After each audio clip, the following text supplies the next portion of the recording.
a élaboré une feuille de route pragmatique afin d'accompagner l'État dans la mise en œuvre de ses priorités de développement. L'objectif, c'est de mobiliser toutes les ressources humaines pour pouvoir redresser économiquement et socialement notre pays. Nous savons que le nouveau gouvernement est arrivé au pouvoir avec cette intention de redresser économiquement notre pays.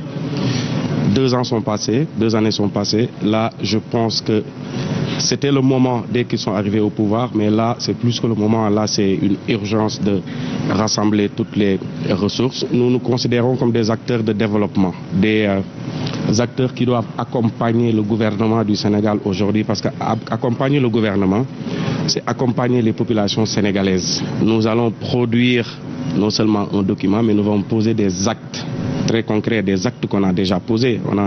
C'est pas aujourd'hui que nous avons commencé quand même à aborder cette question. À cette occasion, Lassana Gagny Sakho, président du conseil d'administration de l'APIX, a insisté sur la nécessité d'une implication accrue du secteur privé dans la construction de l'économie nationale. Il est également revenu sur les discussions en cours avec le Fonds monétaire international FMI.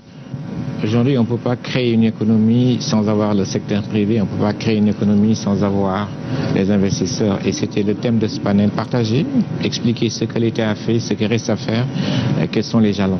C'était le sens et je pense qu'on a été heureux d'avoir des investisseurs, des acteurs du secteur privé qui étaient là et avec qui nous avons partagé un peu ce qui a été fait par l'État du Sénégal.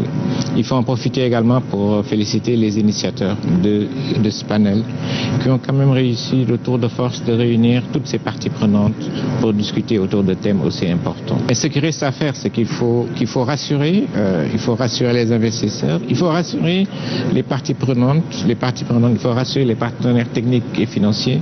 Et je pense que c'est ce que le président de la République est en train de faire depuis quelque temps. Il a reçu le FMI, il a reçu différentes parties et je pense que le Sénégal va aller vers un accord. Selon les participants, une synergie renforcée entre les secteurs publics et privés constitue un levier essentiel pour mener à bien les négociations avec les partenaires financiers internationaux et transformer les ambitions stratégiques du pays en résultats concrets et durables.